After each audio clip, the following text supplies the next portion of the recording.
persuade the oil companies to time their increases every 30 days and not weekly? Are you willing to do this? That seems to be a good suggestion. We will have to consult with the oil companies. As you know, your price of oil in the world market, by information, keeps on increasing. So perhaps there can be a formula that can meet their needs and also meet our desire to keep the prices more reasonable. But unfortunately, at the present time, we are a net importing country, and the world prices have continued to rise. There is also the winter that seems to be that much colder this year. That is still exacerbating the demands for oil. Sir, just a follow-up. Sir, are you willing to support the amendments to the oil deregulation law? I've yet to see the proposed amendments to it. But perhaps my off-stated position from way before has been the need to ensure that in the competition that is central to the oil deregulation law really does happen. As when I was still, I think it was in my first term that I first mentioned that I really was wondering how come they all increase their prices at the same level, to the same level, and roughly at the same time. And there should have been different efficiencies that would have produced different price factors. So that is, I guess, an aspect that I want to really study better. 88mm mortar shell. So, sorry, Christine, I can't hear you. So the police have determined that the explosive used was an 88mm mortar shell. So does this strengthen the terrorist angle that you said earlier? The intelligence cluster is meeting actually this afternoon in response, actually this noon if I'm not mistaken, or perhaps they're meeting already.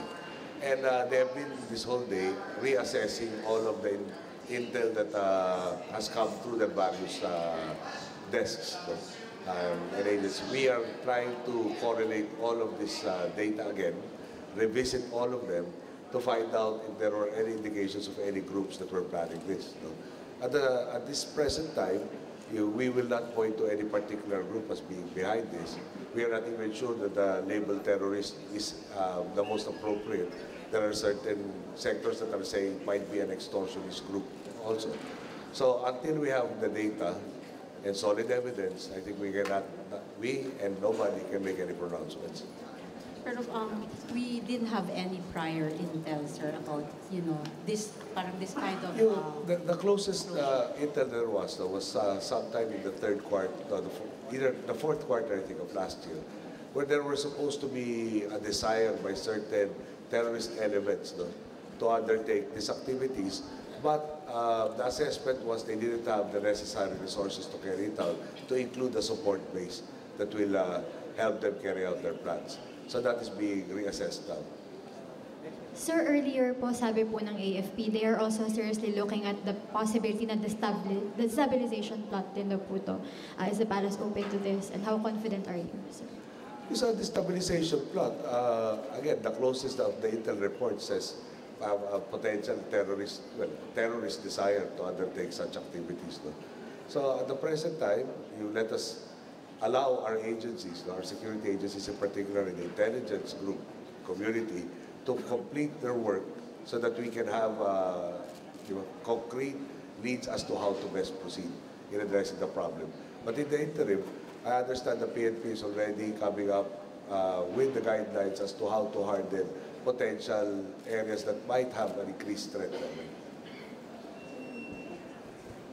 Hi, sir. Sir, looking back po ba, may basis po ba yung mga foreign governments before sa pag-issue nila ng travel advisory noon? Yung noon ang sinasabi, kung naalala ko, di ba? Ang binabanggit nila, target and mall.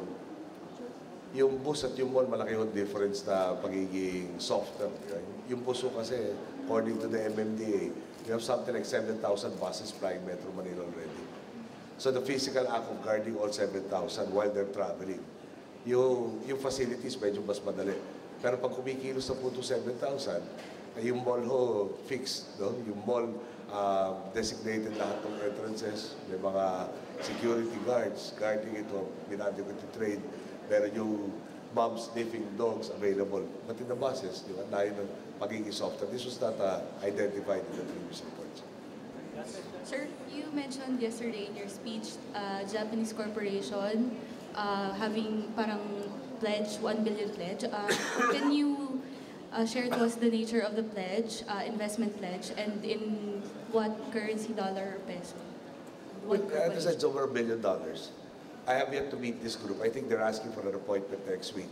And that will be the time when they will tell me specifically what their plans are.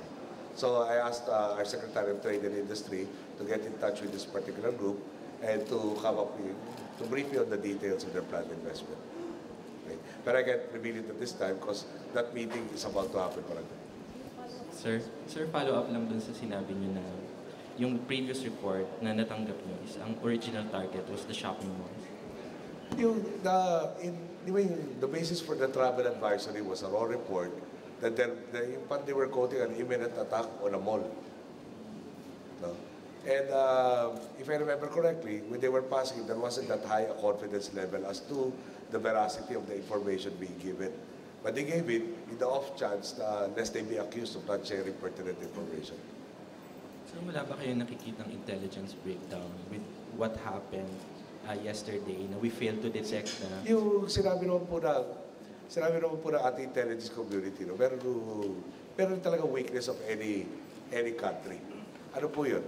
Kung nandito, kumikilos, known, may previous activities, somehow nagkakaroon tayo ng surveillance, alam natin yung patterns, alam natin kung paano kikilos. Pero paano na ho, pag may dumating dito na unknown, who's below the radar? Ano yung below the radar? He's new. He doesn't appear on any watch list by any intelligence agency in the world. No? He comes in, goes out. That is a particular vulnerability of any country. Somebody who escapes the radar of all the entire intelligence community of the world. So that is, there is no such thing as 100% security. Okay. So, ngayon sa hearing ng Senado yun, may proposal ng Senado na dapat prepaid or postpaid ay dapat i-register na. Kasi yung mga SIM cards, yun yung ginagamit sa, halimbawa yung sa phone na pinapasabog. What's your position to this, sir? I used to have a position kasi na I issue ng privacy, but that was in a different context. Remember, there was also a proposal na one identification number for every citizen. Tapos with the propensity for hacking, tapos yung obsolete wiretapping laws. No? Ang laki ng potential na may invasion of privacy, which is enshrined in Article 3 of the Constitution. No? So that needs a little bit of study. There is, I assume, how should I put it? Parang a middle ground where the needs for security and the constitutional right of privacy can both be respected and addressed. Okay na ba? Sir? Meron pa? Yes? Sir, Senate President Enrile said kaya daw po nahihirapan i-resolve itong carjacking and other crimes is because DILG Secretary Jesse Robredo doesn't have control over the police. Sana daw po i-determine na daw po kung i-appoint siya in a permanent capacity in DILG. Sorry, but that seems to be incorrect on so many fronts, with all due respect to the Senate President. In the statistics provided us by the head of the DMG, di ba? Demonstrates that there has been a significant drop. There seems to be certain leads that have been proffered to us lately for other agencies, and we will be tackling that. Tapos perhaps they can attend to the suggestion of certain quarters, amongst them a senator, na the leniency of our laws with regards to carjacking is also an issue. Di ba this most sensational one has something like 40 plus cases pending against him, but he manages to keep going out on bail, and that is what has to be addressed. Now, there is a study, a long-term study that was given, I was told about over the weekend, and basically it says carnapping should be treated as a more serious crime because it is a necessary crime for those who will engage in kidnapping and robbery holdups. Yeah.